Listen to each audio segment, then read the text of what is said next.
What is good, YouTube? Quimway basketball analysis, holding down analysisplayeron.com, coming to y'all with the first what to expect. Everybody wanted to see the Lakers, so let's talk about what we can expect from LeBron, AD, and Russell Westbrook and the Los Angeles Lakers, who went from the NBA champions 2 years ago to being out in the first round and barely making it to the playoffs last season to trying to get back to the championship and win one for Melo, win one for Russ, and get it done for the Lakers and surpass my Boston Celtics as the most winningest championship team in franchise in NBA history. Can they get it done? And that's going to be the fun part about this year. This is a trial and error year for the Los Angeles Lakers. I look at the Russell Westbrook thing as an upgrade.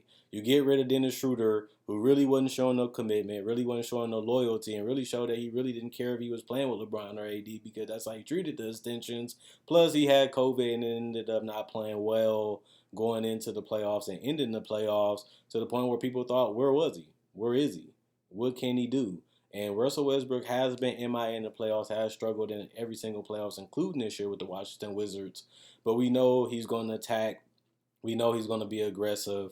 And we know he's going to try to play make and do something. He's going to rebound. He's going to pass. He's going to go out there and make something happen. For better or worse. Because sometimes he can turn it over. Sometimes he can miss a bunch of shots. But we know Russ is going to play hard. We know he's going to give it effort and energy. But you don't need him to do that all the time. And we've seen that with Bradley Beal. And we also will see that with LeBron James, who can also pick and roll, play make, and also can score in isolation whenever he has a mismatch or a matchup that he likes. Can score in the post, can also hit threes from catch and shoot, which he has shown a lot of growth and improvement. But he also showed that he can hit them off the dribble a lot more than he has in the past. And he also has been taking a lot more jumpers and been going to the rim a lot less than he usually does. But with the team that they have around them, guys are going to have to step up. They're going to need guys like Kendrick Nunn and Malik Monk and Taylor Horton Tucker to give them some versatile guard play. None of them have been known as consistent or great shooters throughout their entire career, but they're going to need them to be. Same with Wayne Ellington. They're going to need production from their guards, especially from defensive perspectives, from, spacing perspectives. They're going to need that. If not, they're going to be shrunk. A lot of guys are going to be in the paint, and a lot of guys are going to be there just sagging and just waiting for them to pass the ball just to rotate over the contest and live with the result because you don't care or fear really no shooter on this team. Even Wayne Ellington has never been an excellent, high efficient 3-point shooter. He has been a respectable guy in the NBA, but never been a guy that you looked at as a guy I can't leave open.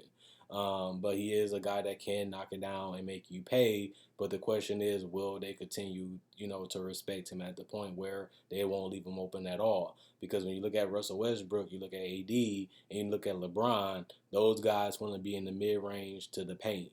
And if you can find ways to sag off, if you can find ways to get up in there and double team and trap them, it's going to be real sluggish and real ugly for this Lakers team.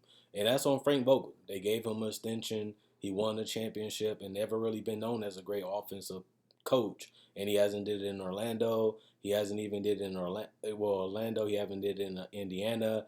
And he hasn't even, to me, did it with the Lakers. They was able to exceed expectations, shooting the ball in the bubble. But that's what you have to do. You have more time to work on it. You have more time to practice, and the games are closer.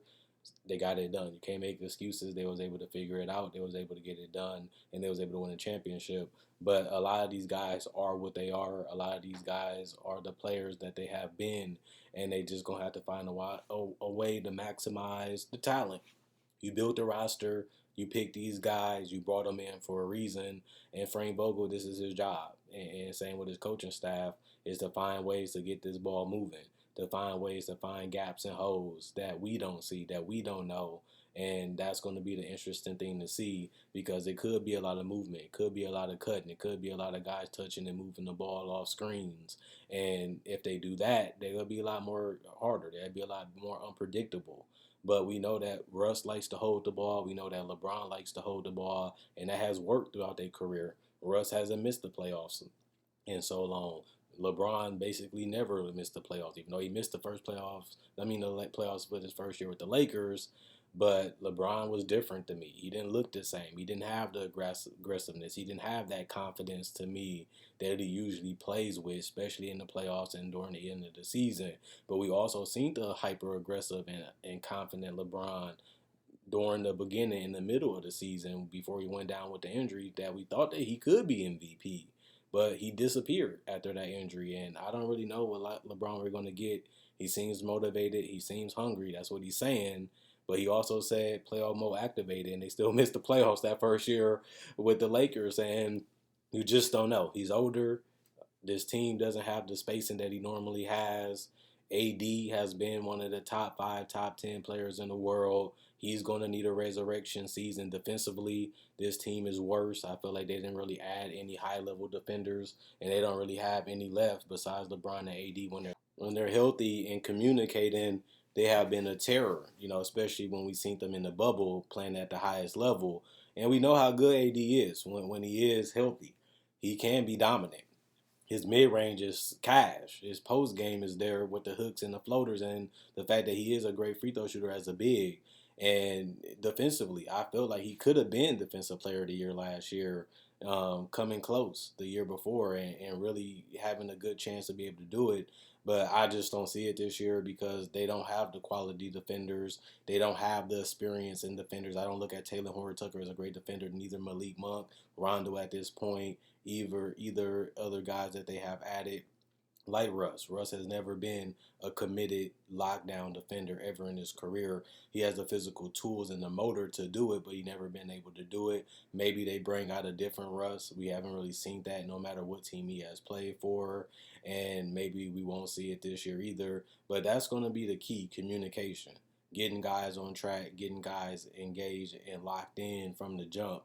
And we've seen how LeBron and AD have learned so much and have pushed each other to the point where they became champions as a duo within their first season together. They're going to have to do it again. This team is going to go, honestly, as far as LeBron and AD takes them. If they play at top 5 levels like they did before, this team is going to be great because you have no answer. You have no way to stop them. And once they get the defense locked in to what they want, they're just going to pick them apart and just make the right decision. We know LeBron has been known as being one of the great decision makers and a guy that's going to make the right decision for the team, whether that's with the game on the line or that's throughout the entire game. I know he's turnover prone. I know he's not the scorer that he once was, but this is LeBron James. He's a physical freak. He's athletic. He can run through anybody still, and he can still get his buckets whenever he wants. And if we get the LeBron that we've seen this year in the beginning and the middle of the season, they're going to be dangerous. This team was on pace to be the number 1 or number 2 team in the NBA or even in the Western Conference if they stay healthy. That's how dangerous this duo is, and that's the respect that we have to give them every single season as long as they're healthy. The question is, will they be? LeBron has been beat up every single year basically with his Laker team outside of last year. And also AD has been that throughout his entire career. And that has always been a question, even last year, missing much of time and even missing the rest of the playoffs would cost him to get eliminated. And LeBron didn't see hungry. He didn't see motivated once AD went down. Will he have that mentality, or will that cause him to rise and be that LeBron that we all know that can carry a shipwreck all the way to the coast and back and get it repaired and rebuilt and still be able to get to the next area? That's what he has done. He has always made it to the finals whenever he's there. He gets there in the playoffs. And these last couple years with the Lakers have been high, low, low, high. We don't really know what to expect. This team is a mixed bag of talent. This team has a lot of guys that have to prove themselves, a lot of guys that want to prove themselves, and a lot of guys that's trying to establish themselves, while you also have veterans that already understand how to win, has won, and does whatever the team needs them to do to win. The question is, do they still have enough left in the tank? That's going to be something that this entire team is going to have to be asked. They have been owed to everybody. This team is old. This team is old. This team is old. But at the end of the day, can you win games? And they have enough to win games. They have enough to be good. The greatness is going to be the question. Can they push each other enough? Can they lock in enough? Do they want it enough? Can they be better than what we even think? And a lot of us look at them as another great team in the West. The goal for them to be is a championship team in the West. I don't see that currently constructed. But like I said, when you have LeBron and you have AD, you have a chance. And they had a chance last year and they got it done. They had a chance this year, couldn't stay healthy, didn't get it done. They have no excuses if they're healthy. If they fail, it's because they wasn't good enough. If they fail, it's because they're not the duo that was number one last year. They're the duo that's top three, top four, top five. We'll see. But like I said, when you have AD locked in and LeBron locked in, you have a chance to win every single game. You're going to be in every single game, and you're going to beat the good, the bad, and the ugly. But can you beat the great? Can you beat the contenders, the Nets, and those type of teams to win it all? That's going to be the question for the Lakers. And when you make a team and you make a move with Russ, that means you're still all in to win the title. That's going to be their goal. That's going to be their mission. We're just going to have to see if they can get it done. And they still are a team that's going to always be in play for the buyouts. They're always going to be in play to make a move. They have some little bit of assets. They always have guys that want to come, and they do have guys with contracts that they can move to get a guy if they get disgruntled. And this whole team could be changed, during the middle of the season, and we can be looking at a different Laker team going into the playoffs. So I got to keep that under y'all head too, because that is a possibility with the contracts that they have on this team. And like I said, when you have two guys that have won you a championship and dominated in playoffs in their entire career when healthy, you always have a chance and you always have a shot. And that's what the Lakers are hanging their hat on. And the fact that Frank Vogel is now a championship coach and been one of the greatest defensive coaches throughout his career, whether it's in Indiana or even if it's with the Lakers, he's going to have to pull his hats together with his coaching staff and figure out how to get this team playing top 5, top 10 defense at least if they want to win 50 games. Because the offense, I don't think is going to be there enough. But like I said, Frank Vogel has never been a great offensive coach. And that's something, too, that I can see problems with, especially with spacing and shooting and guys being in and out the lineup because of age or injury or just lack of guys being able to make shots outside LeBron, AD, and Russ. And even with Russ, we know that he can miss a lot of shots and he can turn the ball over a lot, like I said before. So he might not be always the efficient guy to go to for offense either, as he has also shown that throughout his career. And one of the biggest problems, too, is his ability to play in the postseason, as he has really been a non-factor offensively for a lot of runs throughout the last couple years. And that could be a Achilles heel of this team being great or being a championship team or being a team that can be out in the second round. And that's crazy when you have LeBron and AD, but that's a possibility with this Lakers team. Other than that, tell me what you like, what you disagree in the comment section below.